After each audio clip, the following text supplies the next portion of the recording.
araw, naghanda si Aling Marceli ng masarap at masustansyang ginataan upang ipabaon sa kanyang pinakamamahal na anak na si Kurt. Ngunit... Oh, Kurt! Ano man, dahil pinabreak you? Dinita. Dinasaan? Dinita ng pangit. Kinto na ng kwarta. Yan yung kwarta ka. Pagkataan ba? Dagijay ko. Nutritious foods. Nutritious foods? Uy! Oh.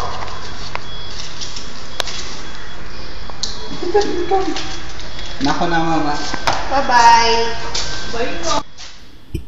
Bago pumasok sa eskwelahan ay dumaan muna si Kurt kay Aling Gretchen upang kumain ng paborito niyang fishball.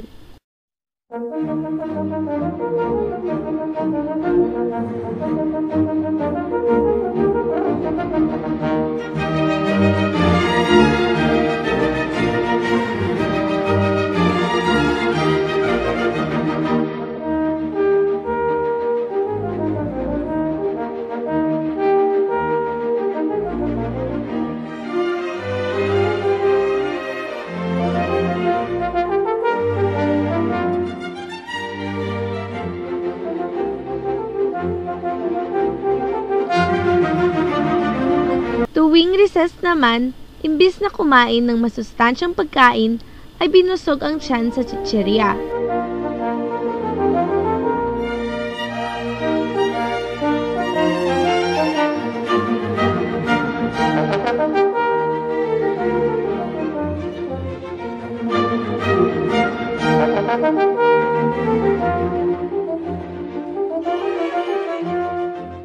At tuwing uwian naman ay...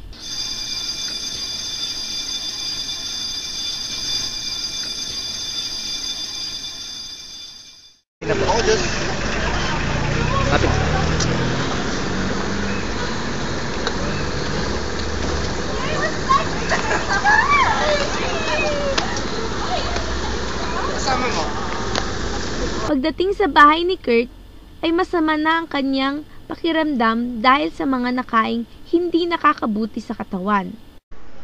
Ano, Kurt? What did you eat mo kasi? Nutritious food. At tuluyan ngang nagkasakit si Kurt. Kaya mga bata, kung ayaw niyong magaya sa kanya, kumain tayo ng masusustansyang pagkain tulad ng prutas at mga gulay.